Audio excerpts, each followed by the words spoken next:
Hivi kuna msanii wa Bongo Flava yeyote anaweza kutoa project mpya bila kutengeneza kadrama kokote kale ambako katampeleka mjini? Hili ni swali ambalo nakuuliza wewe mtazamaji wetu wa Annual TV.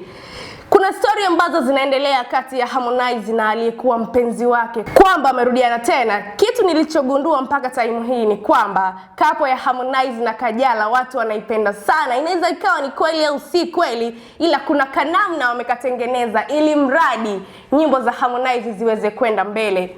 Vile vile mtoto wa Kajala Paula hajapendezwa na jambo hili na kucomment kwenye picha ya mama yake akisema kwamba wamerudiana tena, kweli sikio la kufa halisikiagi dawa. Hii ni Behind the Glow na Rahma Bilali ndio anahusika kukuletea taarifa zote za kiburudani zilizoweza kutokea ndani ya mipaka ya Tanzania na zile zote zilizoweza kutokea nje ya mipaka ya TZ. Bana, zimebaki siku chache sana tu ugawe mwaka 2025 tuenzao mwaka 2026. Kulikuwa kuna ukimya fulani kwa Harmonize, watu wametoa mahit song, lakini yeye akiwa amesizi na nyimbo yake ya Friendzone ambayo of course imefanya vizuri sana kwenye game ya Bongo Flava. Mpaka time hii bado Friendzone alomshirikisha Ibra iko vizuri na inaendelea kufanya vizuri. Leo ni wimbo ambao umefanya vizuri sana kwenye platform mbalimbali za music. Nikianza na platform ya Audiomack. Wimbo wa kwanza ukiwa ni wa Harmonize na Mbosso unaoitwa Leo, ambao nimetoka kuongelea time hii na nimetoka kukwambia ni wimbo ambao unasikilizwa sana.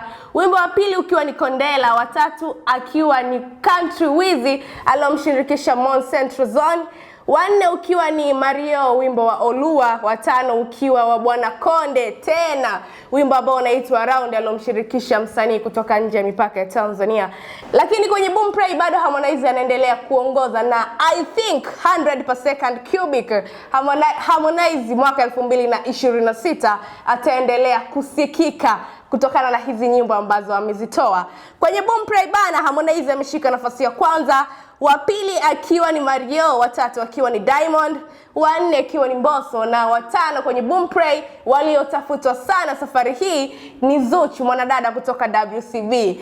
Mario haamini macho yake, maana alisema hakuna mtu atakayekuja kumshusha kwenye platform yoyote ile ya music, ila Harmonize bana kamfanya hivi, kamweka down. Hii ni Behind the Glow na Rahma Bilali ndio nimehusika kukuletea taarifa zote za kiburudani. Usisahau kutufuatilia kwenye mitandao yetu yote ya kijamii, YouTube kwa jina la Annual TV, Instagram kwa jina la Annual TV na Facebook kwa jina la Annual TV.